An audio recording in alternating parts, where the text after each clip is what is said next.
In this short video, I'll show you how to replace the waste toner cartridge. Open the front cover of the machine. To remove the waste toner cartridge, turn the lock lever counterclockwise, press down on the release latches, and then gently rotate the cartridge downward until it lies flat, remembering to take note of where the openings are so we minimise the chance of a toner spill. In this case, the openings are on the bottom here. So, if we place the full waste toner cartridge on a flat surface with the openings facing up, we shouldn't cause a spill.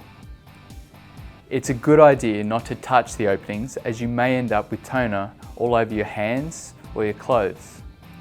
Remove the new waste toner cartridge from its packaging and install it by lowering the bottom of the cartridge into position with the black casing facing in, then locking it into place by pushing the top forward until the latches click. Rotate the lock lever clockwise, returning it to the locked position. Close the front cover and finish by recycling the used waste toner cartridge. And that's it.